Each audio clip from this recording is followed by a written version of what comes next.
Le fait d'avoir, à partir du 29 janvier, un passeport commun, ces 3 États montrent très bien qu'ils veulent changer le statut de la Confédération pour aller vers une fédération, c'est-à-dire une union d'États, avec beaucoup de conséquences juridiques. Ils vont donc rejoindre dans ce sens-là le Nigeria dans la sous-région. Il faut rappeler que le Nigeria, c'est une fédération de 36 États. Est-ce qu'ils vont réussir ou pas? Quand on sait que, historiquement, il y a déjà eu des tentatives de fédération dans la sous-région. Le 29 janvier marquera une étape clé pour l'Alliance des États du Sahel, AES, formée par le Mali, le Burkina Faso et le Niger, avec la mise en circulation d'un passeport commun. Cette initiative, qui symbolise une volonté claire de renforcer l'intégration régionale et l'indépendance vis-à-vis de la CEDEAO, suscite autant d'espoir que de défis.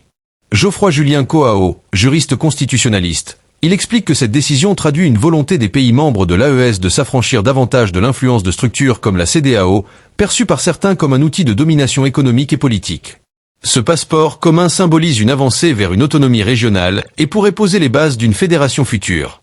Cependant, il rappelle que de telles initiatives ont échoué par le passé en Afrique de l'Ouest, notamment à cause des rivalités internes et du manque d'infrastructures administratives unifiées. De son côté, Dr Oussou Rémy, enseignant-chercheur, il salue cette initiative mais exprime des doutes. Il estime que l'AES reste dépendante des soutiens extérieurs, notamment la Russie et la Chine. Selon lui, cette quête de souveraineté pourrait se heurter à des pressions internationales, car l'AES doit encore prouver qu'elle peut gérer ses propres affaires sans ingérence étrangère. Michel Betta, directeur de publication, il met en avant l'impact de cette mesure sur les ressortissants de l'AES vivant en dehors de ses frontières, notamment en Côte d'Ivoire, où une grande communauté malienne, burkinabé et nigérienne réside. Ces citoyens, qui jusqu'ici bénéficiaient des accords de la CEDEAO pour circuler librement, pourraient désormais être obligés d'acquérir des permis de séjour ou des visas, ce qui créerait des tensions sociales et économiques. Il rappelle également les défis logistiques que ce passeport implique, mise en place des infrastructures pour sa délivrance, sensibilisation des populations et acceptation par d'autres pays. Selon lui, la transition sera coûteuse pour des États déjà fragilisés économiquement. Alors, ce passeport sera-t-il un catalyseur de changement ou un nouveau sujet de discorde? Découvrez dans ce débat les analyses et les perspectives sur les enjeux politiques, économiques et diplomatiques de cette mesure inédite. Restez avec nous pour entendre les points de vue des experts et comprendre ce que cette décision signifie pour les peuples du Sahel et au-delà.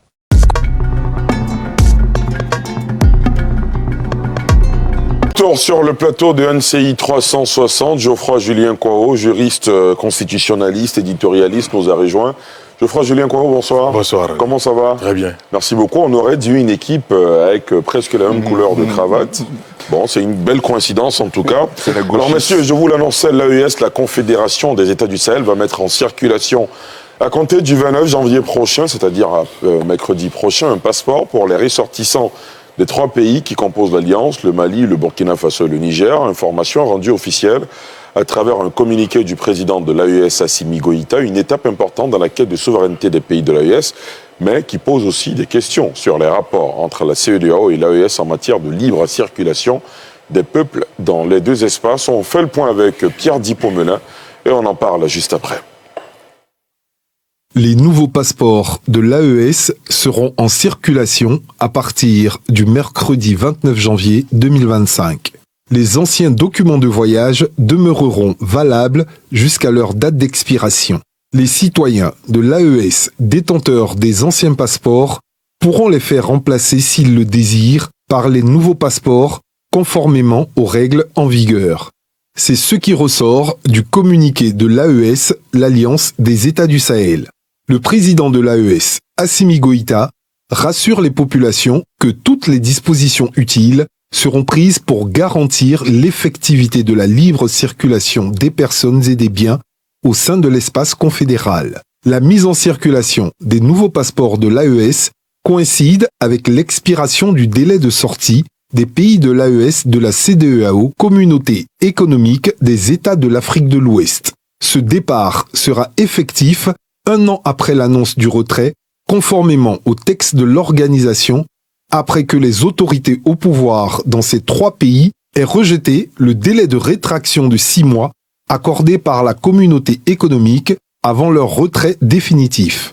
Le président de la commission de la CEDEAO avait invité les autorités de l'AES à venir discuter des termes de la séparation, une demande qui est restée sans suite.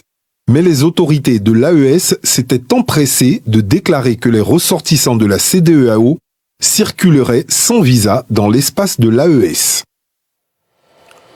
Alors, monsieur, passé le divorce, maintenant on rentre dans la phase pratique. Il faut liquider les biens de la communauté entre la CEDEAO et l'AES. Comment cela va se passer? Comment vous entrevoyez justement la mise en circulation de ces nouveaux passeports AES, Michel Betta? Oui, bon, ça rentre en vigueur le 29, c'est-à-dire dans quelques jours.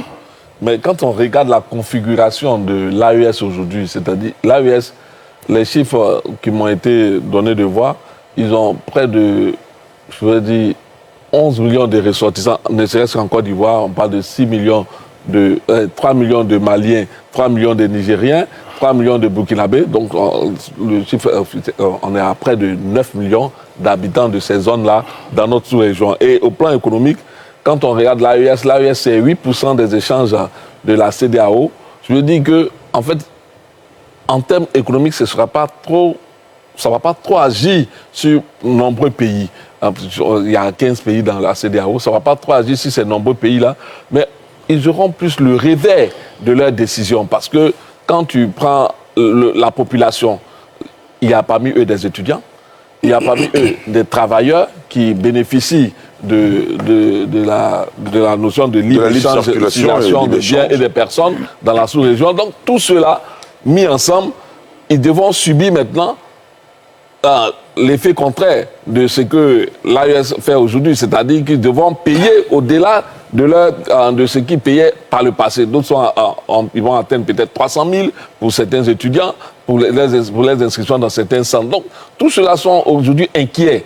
Que deviendra la communauté de l'AES en dehors des passeports? Parce que le passeport, c'est juste pour circuler. Mais la réalité économique est lourde pour les populations qui sont en dehors de ces territoires-là. Et ces populations-là, Dieu sait qu'elles sont nombreuses. Donc, je pense que l'AES, en prenant la décision de mettre en circulation son passeport, ils sont plutôt dans une attitude de colère, de velléité, que dans une volonté réelle de faire fonctionner un État avec ce que ça implique comme coopération avec les autres États. Et cela n'est pas fait pour faciliter la relation dans notre sous-région. Notre sous-région est déjà fragilisée par le terrorisme, fragilisée par tout ce qu'on peut constater, l'insécurité. Je me dis qu'aujourd'hui, on est rentré dans une phase dont les conséquences seront difficiles à calculer pour l'instant, puisque c'est maintenant qu'on va aborder la phase pratique de cette division qui s'est déjà manifestée entre les pays de l'AES et la CEDEAO. Et moi personnellement, j'appréhende ça comme une phase critique pour notre zone et je me demande bien quelle sera l'attitude de la CEDEAO. Je ne peux pas la prédire, mais je me dis que pour l'instant, la CEDEAO n'a pas pris de mesures. Je préfère qu'il en soit ainsi pour permettre au moins d'observer ce que va donner aujourd'hui les échanges avec l'AES au niveau de ce passeport-là. Mais si on en reste ainsi, je pense que ça va aider plus la sous-région que de vouloir durcir encore les mesures avec l'AES. Geoffroy Julien Kouao. Ok, merci. Selon vous, quels sont les enjeux de cette mise en circulation des passeports de l'AES? Oui, mais d'abord, il faut noter la démarche méthodique et rationnelle des 3 États du Sahel. En effet, le 16 septembre 2023, le Niger, le Burkina Faso et le Mali ont créé l'Alliance des États du Sahel, le Liptako Gourba. Le 28 janvier 2024, ils ont décidé de se retirer de la CEDEAO.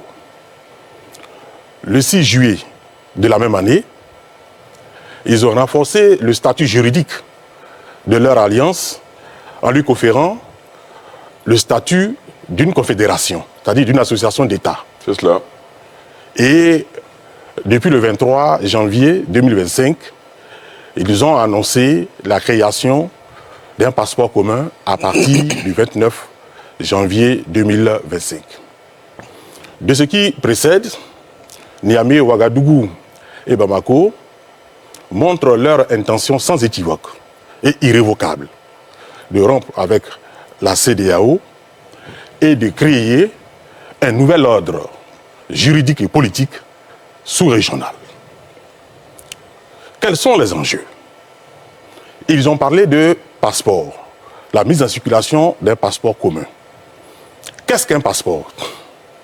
Un passeport est un document administratif de circulation et de voyage délivré par le gouvernement d'un État à ses citoyens pour leur permettre de voyager à l'étranger. Dans cette définition, il y a un mot juridique et politique important, la citoyenneté. Le fait d'avoir, à partir du 29 janvier, un passeport commun, ces trois États montrent très bien qu'ils veulent changer le statut de la Confédération pour aller vers une fédération, c'est-à-dire une union d'États, avec beaucoup de conséquences juridiques. Ils vont donc rejoindre dans ce sens-là le Nigeria dans la sous-région. Il faut rappeler que le Nigeria, c'est une fédération de 36 États. Est-ce qu'ils vont réussir ou pas? Quand on sait que, historiquement, il y a déjà eu des tentatives de fédération dans la sous-région. Au crépuscule de la colonisation et à l'aube des indépendances, il y a eu la tentative de la fédération du Mali entre le Sénégal, le Soudan, l'actuel Mali, la Haute-Volta, l'actuel Burkina Faso, le Dahomey, l'actuel Bénin. Le Bénin, le Burkina et le Dahomey et la Haute-Volta se sont vite retirés. Il restait le Sénégal et le Mali. Malheureusement, les mésententes entre Léopold Sédar Senghor, le Sénégalais, et Modibo Keïta, le Malien, ont fait que la fédération malienne a échoué. C'est pour cela, d'ailleurs, vous voyez que le Sénégal et le Mali ont le même drapeau. Seulement qu'au niveau du Sénégal, ils ont fait la différence avec l'étoile. C'est cela. Les deux pays ont la même devise. Vous voyez? Un peuple, un but, une foi. Cela procède de cette fédération. Mais il y a eu aussi la tentative de la confédération de la Sénégambie de 82 en 89 entre le Sénégal d'Abdou Diouf et la Gambie de Sir Dawda Kariba Jawara, qui a aussi échoué. La plupart de ces fédérations n'ont pas fonctionné. Évidemment, c'est pour cela que je dis, est-ce que cette tentative de fédération va-t-elle réussir? Apparemment, le contexte a totalement changé et la volonté manifestée par ces trois leaders peut permettre d'être optimiste. Autre chose, autre enjeu, ils ont parlé de visa. Alors, qu'est-ce que c'est qu'un visa? Le visa, c'est une autorisation de voyager à l'étranger délivrée par un État. C'est-à-dire, le visa atteste que vous êtes autorisé à voyager. Est-ce que la mise en place de la Confédération, voire de la Fédération de l'AES, va remettre en cause la libre circulation? Est-ce qu'il y a des visas entre ces pays et les pays de la CEDEAO? À l'évidence, non. Pourquoi? Parce que les trois pays, d'abord, sont membres de l'UEMOA, dont le siège est à Ouagadougou, à l'avenue Joseph Kizerbo. Or, l'UEMOA, n'est-ce pas, préconise la libre circulation et des biens et des personnes. En sus, deux de ces trois États, c'est-à-dire le Burkina Faso et le Niger, sont membres avec la Côte d'Ivoire, le Togo et le Bénin, du Conseil de l'entente créé depuis 1959, qui aussi facilite la libre circulation et des biens et des personnes. Pour finir, le fait de quitter la CEDEAO n'empêche pas la mise en pratique d'accords bilatéraux à toutes fins utiles. La Mauritanie a quitté la CEDEAO en 2000, mais la Mauritanie a signé des accords bilatéraux avec chacun des pays de la CEDEAO, de sorte que quand un Mauritanien vient en Côte d'Ivoire, il ne paye pas les visas. L'inverse est aussi vrai. Très bien. Autrement dit, la création de l'AES est aujourd'hui une réalité. Et ce que je constate, c'est cette volonté de changer d'ordre dans la sous-région. Et je pense que les pays de la CEDEAO devraient suivre l'exemple en s'intégrant davantage et en allant vers la fédération. Docteur Oussou Kwame Rémy, comment vous réagissez? Oui, merci beaucoup, M. Diarasouba. Je pense que la mise en circulation d'un passeport commun par l'AES le 29 janvier traduit effectivement la volonté de ces trois États-là d'aller un peu plus loin dans leur volonté quand même de vouloir marcher, de fonctionner ensemble. De marquer la rupture. Oui, absolument. Donc, je pense que les enjeux sont là. Ils vont d'abord renforcer leurs relations entre eux parce que et peut-être continuer à mâcher un peu ou bien à mâchouiller un peu les griefs qu'ils ont contre les autres États parce qu'ils disent que la CEDEAO est un peu inféodée à la France et qu'en faisant cela, ils marquent leur rupture par rapport à la France. Mais moi, l'inquiétude qui me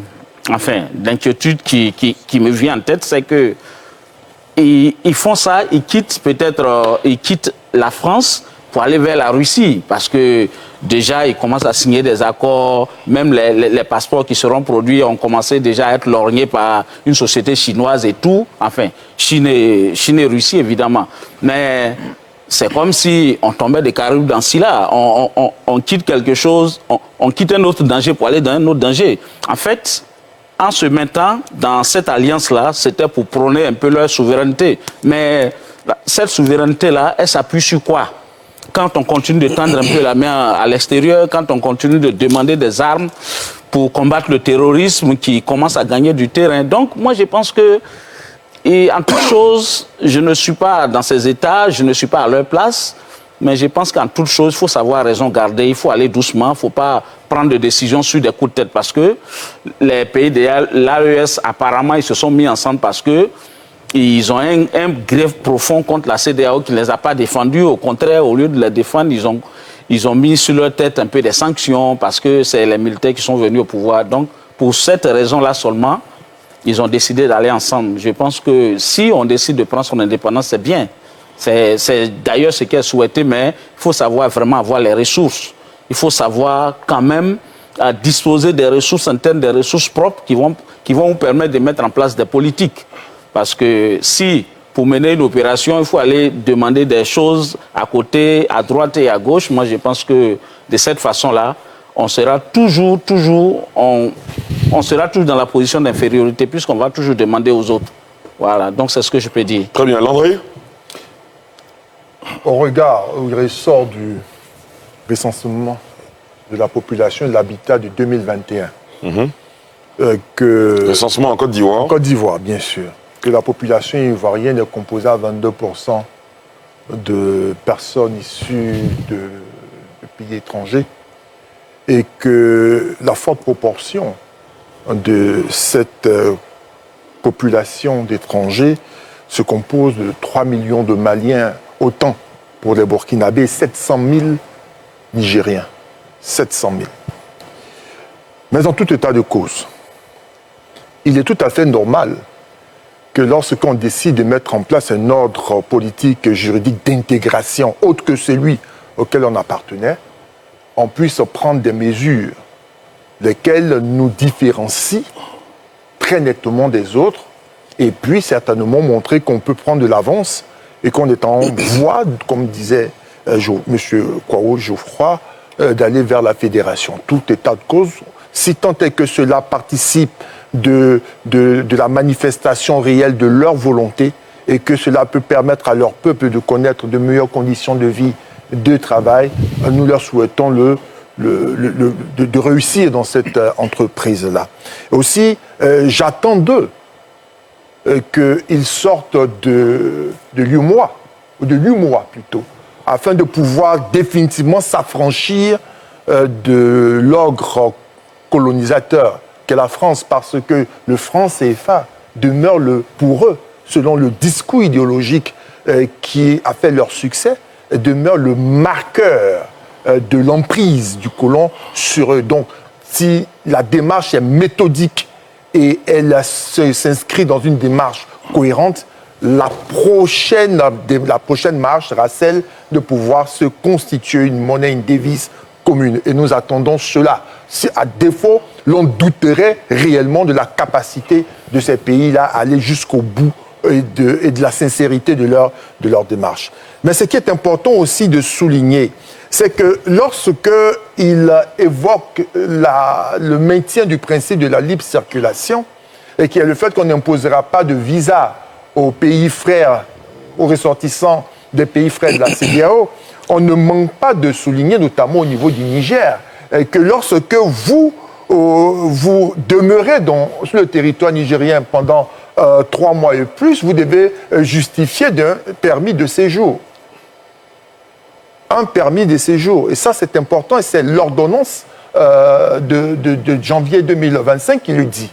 Par réciprocité, nous dirons aussi, peut-être, que vous n'aurez pas besoin de titre de séjour, vous n'aurez pas besoin de visa, sauf que pour la même période passée en Côte d'Ivoire, il va falloir justifier que vous êtes titulaire d'un permis de séjour.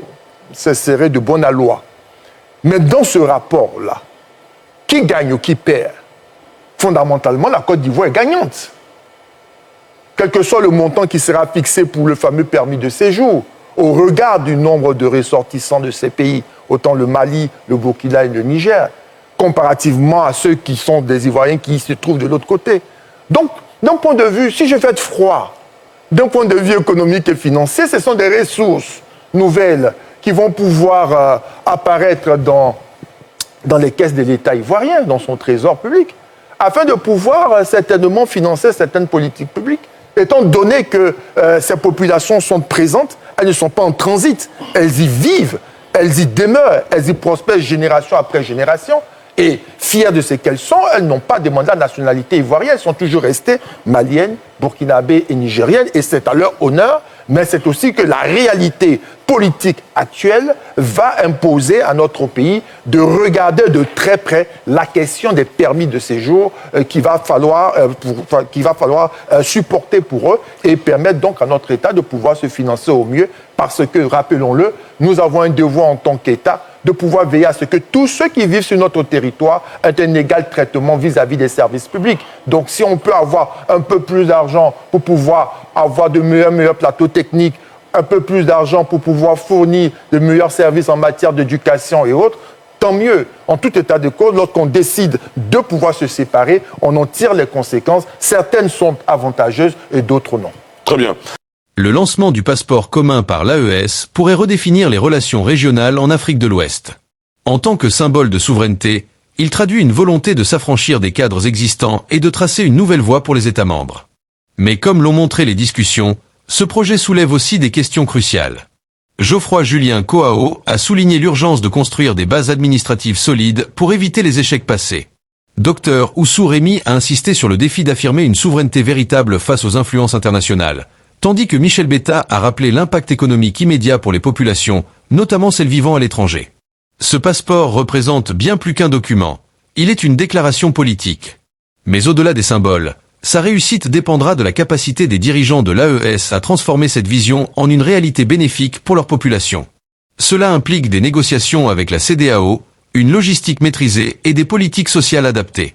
Et vous, qu'en pensez-vous ? Ce projet peut-il réellement améliorer le quotidien des citoyens des États du Sahel ou reste-t-il un outil politique ? Partagez vos avis dans les commentaires et suivez-nous pour analyser ensemble les futurs développements de cette initiative historique.